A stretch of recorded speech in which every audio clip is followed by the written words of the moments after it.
అనారోగ్యం, ఉద్యోగం, వ్యాపారం అప్పులతో బాధపడుతున్నారా? వెంటనే జేకేఆర్ గురువు గారికి కాల్ చేసి అపాయింట్మెంట్ తీసుకోండి.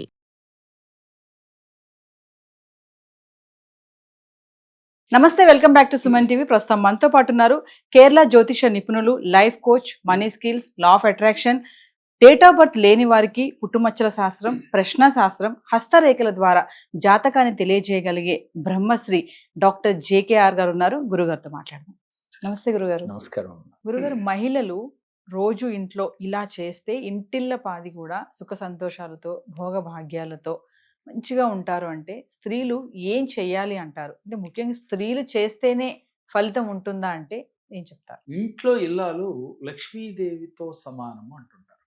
అంటే మనం ఇల్లాలని చూసి ఇంటిని చూసినా, ఇంటిని చూసి ఇల్లాలని చూసినా ఎలా ఉంటారో ఇంట్లో అనేది చెప్పొచ్చు అని కూడా మన పెద్దలు చెప్తారు.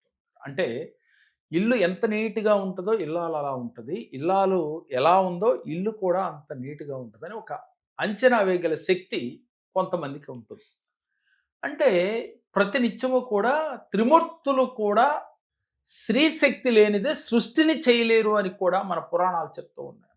అంటే బ్రహ్మ, విష్ణు, మహేశ్వరులు కూడా పార్వతీదేవి, సరస్వతీదేవి, లక్ష్మీదేవి యొక్క సహాయం లేకుండా సృష్టిని చెయ్యలేరు అని చెప్పి మన పురాణాలు తెలియచేస్తూ, అలాంటి చరిత్ర ఉన్న స్త్రీలకి ఈ కలియుగంలో చాలా ప్రాముఖ్యత ఉన్నది.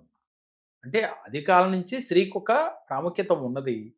కొంతమంది తెలియక చేసే పనులు కానీ స్త్రీని గనక అనుకూలంగా అంటే సానుకూలంగా ప్రేమతో వారు గనక వీరికి సహాయ సహకారాలు అందించుకునే విధంగా భర్త చేసినట్లయితే, స్త్రీ శక్తి తోడైతే ఈయనకి విజయం ఈజీగా వస్తుంది. చాలామంది చరిత్ర సృష్టించిన అంటే ఫైనాన్షియల్గా కావచ్చు, ఆర్థికంగా ఎదిగిన వారిని చూస్తే వాళ్ళ వెనకాల అంటే వాళ్ళ షాడోగా వాళ్ళ భార్యలు ఉంటారనే విషయం చాలామంది చెప్తూ ఉంటారు. అప్పుడప్పుడు మనం మీటింగ్స్లో అట్లా చూస్తూ ఉంటాం. అదేవిధంగా స్త్రీలు నా భర్త నేను హ్యాపీగా ఉండాలి, మా ఇల్లు స్వర్గసీమలాగా ఉండాలి, అష్టలక్ష్ములు కొలువు తీరి ఉండాలి అని భావించే ఏ స్త్రీ అయినా కూడా స్త్రీలు ప్రత్యేకించి ఇలా చేస్తే వెంటనే ఫలితం వస్తుంది. ఏం చేయాలి అని అంటే, భర్త కన్నా భార్య ముందు లేవాలి. ఇది అనాదిగా వస్తూ ఉంది. ఇప్పుడు ఆ పదం చెప్తే చాలామంది స్త్రీలు నన్ను తిట్టుకోవచ్చు. నేనేమంటున్నానంటే, మీ భర్త ధనాన్ని ఈజీగా సంపాదించాలన్నా, మీరు మీ పిల్లలు హ్యాపీగా ఉండాలన్నా జస్ట్ ఒక పావు గంట అరగంట ముందన్నా లేచి, అయితే ఇద్దరు లేవచ్చమ్మాయి, వాళ్ళిద్దరూ సమానమే. నా ఉద్దేశం ఏంటంటే, సహజంగా ఉన్న శాస్త్రం ప్రకారం నేను చెప్తూ ఉన్నాను. ఏ స్త్రీ అయితే ముందుగా నిద్రలేచి ఇంటిని శుభ్రపరచుకుని, ఎలా శుభ్రపరచాలి? వాళ్ళ పనోళ్ళు చేస్తూ ఉన్నారు, ఓకే, పనోళ్ళు చేసినా తానుగా స్వయంగా చేసుకున్న ఇల్లు తుడిచేటప్పుడు ఈ విధానాన్ని అలవాటు చేసుకోవాలి. ఏం చేస్తారు? అందరూ కూడా నైరుతి మూల నుంచి ఈశాన్య మూలకు తుడుచుకుంటూ వస్తుంటారు. కానీ వాస్తవానికి ఈశాన్యం మూల నుంచి నైరుతి భాగం వైపుకు ఇల్లు తుడవాలి. ఇలా ఎవరైతే తుడుస్తారో, ఈశాన్యం అంటే మన గుమ్మం వైపు ఉంటుంది కదా ఎంట్రన్స్, నైరుతి గుమ్మం ఉన్నా సరే, మనకి దక్షిణ గుమ్మం ఉన్నా సరే, మనం తుడవలసింది ఈశాన్యం మూల నుంచే తుడవాలి. ఇల్లుని తుడుచుకుంటూ నైరుతి భాగంలోకి వెళ్ళేసరికి ఆ పోగుని తీసివేయాలి. ఇలా అలవాటు చేసుకోవాలి. మీరు పనోళ్ళతో చేయించినా, ఎవరికి వారు బోనుగా చేసుకున్నారు. అదేవిధంగా తడి బట్ట పెట్టినా కూడా అలా పెడితే, అంటే ఇంటిని తుడుచుకునేప్పుడు, అంటే వాటర్తో తడి బట్ట అంటారు కదా, తడిగుడ్డ అంటారు, క్లాత్ అంటారు, అదే రకరకాలుగా మాట్లాడుతూ ఉంటాం. ఎనీవే ఏదైనా సరే అది కూడా అలా పెట్టుకోవటం వల్ల వారికి లక్ష్మీ కటాక్షం కలుగుతుంది అని చెప్తారు. వాస్తవంగా ప్రతిదానికి లక్ష్మీ కటాక్షం కలుగుతుందని మన పెద్దలు ఎందుకు చెప్తున్నారంటేరా, అలా అంటే కానీ వీరిలో నాకు ధనాన్ని ఆర్జించే స్థితి వస్తుందా, ధనాన్ని ఆకర్షించే స్థితి వస్తుందా అని ఆచరిస్తారని. వాస్తవంగా ఈ విధానం చేయటం వల్ల చాలా అద్భుత ఫలితాలు వస్తాయి. చాలామంది చేస్తూ ఉన్నారమ్మా, బాగుందని చెప్తూ ఉన్నారు. ఎవరికైనా ఇప్పటికీ అందరికీ తెలిసే ఉండొచ్చు, తెలియని వారు ఆచరిస్తారనే ఉద్దేశంతోనే చెప్పటం. దీనితో పాటుగా ఇంట్లో నెగిటివ్ ఆరా లేకుండా చూసుకోవాలి. ప్రతిరోజు 5 గంటలకే మీరు పూజ చేసుకోవాలి. ఈ పూజ ఎందుకని 5 గంటలకు చేయాలి అనంటే, ఆ సమయంలో ఒక డివైన్ పవర్ ఉంటుందమ్మా ప్రకృతిలో. ప్రశాంతంగా ఉంటుంది. అంటే ఏదైనా ఊరు వెళ్ళాలంటే ట్రాఫిక్ లేకుండా ఎలా వెహికల్ వేసుకుని ఫ్రీగా వెళ్ళొచ్చో, మనం చెప్పే సంకల్పాలు భగవంతుడు చేరటానికి ట్రాఫిక్ లేకుండా ఉంటాయి. అందువల్ల ప్రతిరోజు ఒక టైం పెట్టుకుని ఆ టైం ప్రకారమే భగవంతుడిని ఆరాధన చేయాలి. భగవంతుడిని ఆరాధన చేసేటప్పుడు కూడా పంచభూతాలతో భగవంతుడితో మమేకమై మీరు ఆరాధన చేయాలి. చేసి ఇంటిని శుభ్రపరుచుకున్నప్పుడు మీరు ప్రతిరోజు సాయంత్రం వేళ సాంబ్రాణి ధూపం వేస్తూ ఉండాలి. ఏ ఇంట్లో అయితే సువాసనలు వెదజల్లుతూ ఉంటాయో, ఏ ఇంట్లో అయితే ఎప్పుడు నీట్గా ఉంటుందో, ఏ ఇంట్లో అయితే బూజులు లేకుండా ఇల్లంతా శుభ్రంగా ఉంటుందో, ఆ ఇంట్లో అష్టలక్ష్ములు కొలువు తీరుంటారు. మరి ఇవన్నీ పురుషుడు చేస్తాడా అంటే చేస్తే నెంబర్ 1. కానీ మ్యాక్సిమం స్త్రీలకే ఎక్కువగా పట్టించుకుంటారు. కాబట్టి ఏ స్త్రీ అయినా సరే తన భర్త వ్యాపారంలో నెంబర్ 1గా ఉండాలి అంటే ఇంట్లో ప్రశాంత వాతావరణం ఉండాలి. ఇంట్లోకి రాగానే తన భర్త ప్రశాంతంగా నిద్రపోవాలి. ఇద్దరు అన్యోన్యంగా ఉండాలి. ఒకళ్ళొకళ్ళు షేర్ చేసుకుంటూ ఉండాలి. అంటే ఈ రోజు జరిగిన విషయాలన్నీ ప్రతిదీ భార్యతో షేర్ చేయాలి. భార్య సలహాలు తీసుకోవాలి. అందుకే భార్యని ఏ రూపంలో పోలుస్తున్నారు చూడరు. మంత్రిగా పోలుస్తారు, అలాగే రంభగా పోలుస్తారు. అంటే ఏ యాంగిల్లో చూసినా భార్య సహాయ సహకారాలు ఉంటాయి, అందుకుని తీరాలి. అప్పుడే తన భర్త విజయ పదంలో ముందుకు వెళ్తాడు.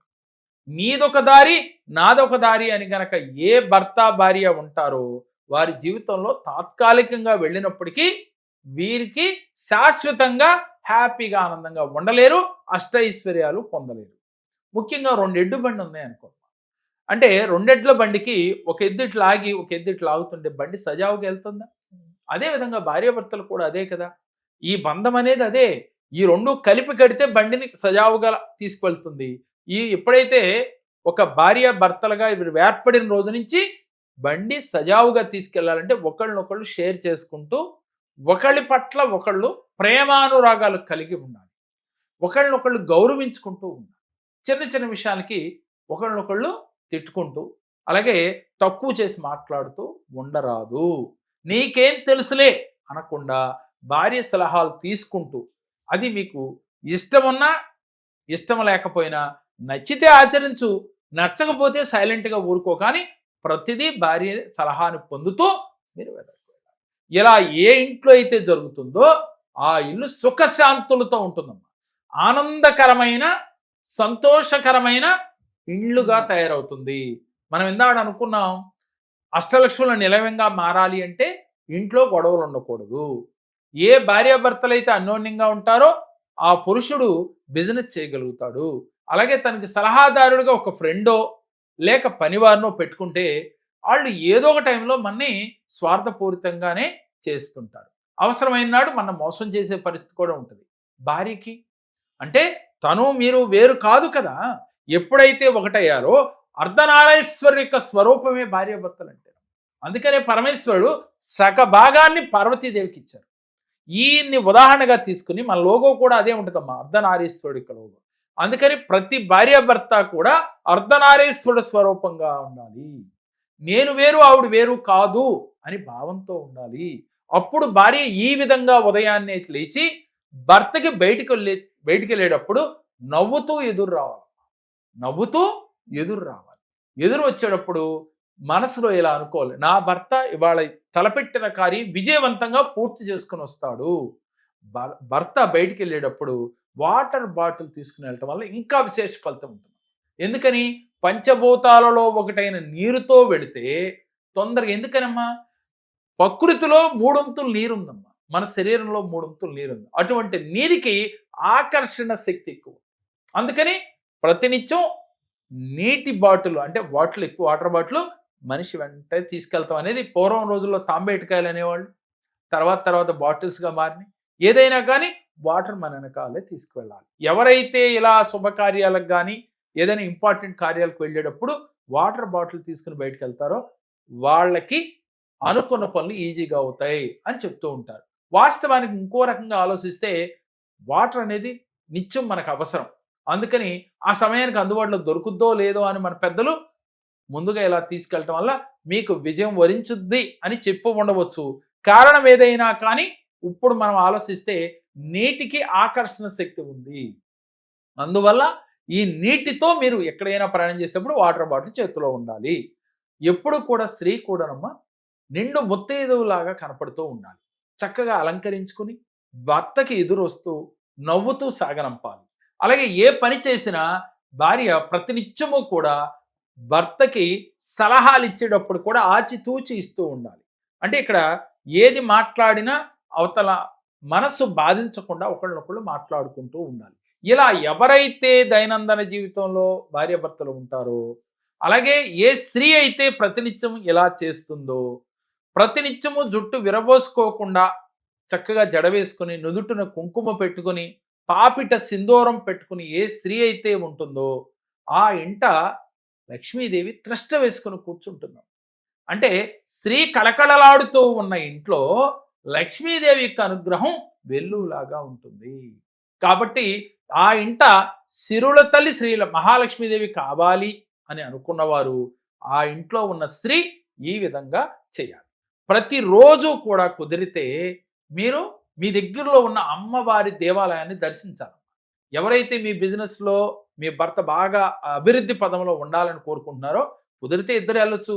లేని ఎడల ఆవిడైనప్పటికీ కూడా ఇంట్లో స్త్రీ అయినప్పటికీ కూడా అమ్మవారి దేవాలయానికి వెళ్ళి 5-6 గంటల లోపుగా వెళ్ళి అమ్మవారిని దర్శించుకుని ఇలా కొంతకాలం చేసిన ఎడల దాని రిజల్ట్ చాలా అద్భుతంగా ఉంటుంది.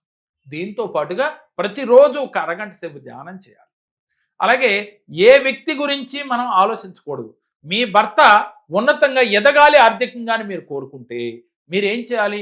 ప్రతినిత్యం మీ భర్త ఆర్థికంగా ఎదిగినట్లుగా, బాగా తన సక్సెస్ అయినట్లుగా, తన్ని అగ్రభాగంలో నిలబెట్టినట్టుగా, ఎక్కడ మా ఊహల్లో మీ ఆలోచనలో అలా ఫీల్ అవుతూ ఇలా అయినందుకు యూనివర్స్కి, మీరు నమ్మిన దైవానికి, అలాగే మీ ఇంటి దైవానికి, పంచభూతాలకి కృతజ్ఞతలు చెబుతూ ఉండాలి. సీరియల్స్ చూడటమో, లేక పక్కింటి వారి కోసమో, లేక మీ బంధువుల్లో ఏదో కొన్ని తలుసుకుని వాళ్ళు ఇలా అన్నారు ఇలా అన్నారని లేక ప్రతినిత్యం ఫోన్లోనో ఉండటం కాకుండా మీరు ఆనందంగా ఉండాలి, అష్టైశ్వర్యాలతో ఇల్లు కళకళలాడుతూ ఉండాలంటే ప్రతినిత్యం ఆ ఇంట్లో ఉన్న స్త్రీ ఇలా భావిస్తూ ఉండాలి. ఎందుకంటేనమ్మా ఆడపిల్ల ఎవరైనప్పటికీ కూడా లక్ష్మీ స్వరూపమే అంటాం. అలాంటి లక్ష్మీ స్వరూపాలైన స్త్రీలని గౌరవిస్తూ ఉండాలి పురుషుడు ఎప్పుడు. అందుకని ఆ స్త్రీ కూడా ఎప్పుడూ పాజిటివ్ దృక్పథంతో ఉండాలి, పాజిటివ్గా ఆలోచిస్తూ ఉండాలి. పాజిటివ్గా ప్రతినిత్యము కూడా ఉదయం లేచిన కానీ సాయంత్రం పడుకునే వరకు కూడా తాను ఎదుగుదల గురించి ఆలోచిస్తూ భర్తకి ఒక మంత్రిలాగా సలహాలు ఇస్తూ ఉన్నట్లయితే తప్పకుండా ఆ ఇల్లు కళకళలాడుతూ ఉంటుంది. ఆ ఇల్లు ఒక అదృష్ట లక్ష్మిగా మారిపోతూ ఉంటుంది, అదృష్ట నిలయంగా మారిపోతుంది. గురుగారు ఒకసారి అపాయింట్మెంట్స్ గురించి. తప్పకుండా తల్లి, మమ్మల్ని పర్సనల్గా కలవాలి అని ఎవరైతే అనుకుంటున్నారో ఆన్లైన్ ఆఫ్లైన్ అపాయింట్మెంట్స్ అందుబాటులో ఉన్నాయి. ఆఫ్లైన్లో కలవాలంటే హైదరాబాద్, విజయవాడలో ఆఫ్లైన్లో కలవచ్చు. ఆన్లైన్లో కలవాలంటే మీరు స్క్రోల్ అవుతున్న నెంబర్లకు కాల్ చేసినట్లయితే మీకు ఆన్లైన్ ఆఫ్లైన్ అపాయింట్మెంట్ వివరాలు మీకు తెలియజేస్తారు. సమస్య ఏదైనప్పటికీ కూడా పరిష్కారం ఈజీగా పొందవచ్చు. ఎందుకనంటే సమస్యలు రావటం సహజమే, కానీ సమస్యలు వచ్చినాయని బాధపడకుండా ఆ సమస్యల నుంచి బయటపడే మార్గాన్ని తెలియచేయడానికి ఈ కేరళ జ్యోతిషంలో 11 శాస్త్రాల్లో ఒక వ్యక్తి జాతకాన్ని పరిశోధించి దానికి తగ్గ రెమెడీస్ ఇచ్చి మీకు ఏర్పడిన చిక్కుముళ్ళ నుంచి బయటికి వచ్చేటట్లుగా మా దగ్గర కూర్చున్న 1.5 గంటల సేపు మీ సమస్యలు తీరిపోయినట్లుగా మీరు ఫీల్ అయ్యి వెళ్తారు. ఆ తర్వాత మీరు ఇంట్లో ప్రాక్టీస్ చేస్తే మీ జీవితంలో సమస్యలే ఉండవు. మీరు దేన్నైనా మేనిఫెస్ట్ చేస్తారు, దేన్నైనా ఈజీగా ఆకర్షించగలుగుతారు. మరి మీకు పర్సనల్ అపాయింట్మెంట్ కావాలన్నా, ఆన్లైన్ అపాయింట్మెంట్ కావాలన్నా స్క్రీన్ పై స్క్రోల్ అవుతున్న నెంబర్కి కాల్ చేయండి. నమస్కారం. నాకు చాలా సమస్యలతో నేను జేకే గారి దగ్గరికి వచ్చాను. నేను ఫైనాన్షియల్ ప్రాబ్లమ్స్ వల్ల చాలా ప్రాబ్లమ్స్ పడుతూ ఉన్నాను. దానికోసం నేను జేకేఆర్ గారి దగ్గరికి వస్తే నాకు సరైన పరిష్కారాన్ని చూపించారు. దానివల్ల చాలా హ్యాపీగా ఉన్నాను ఇప్పుడు.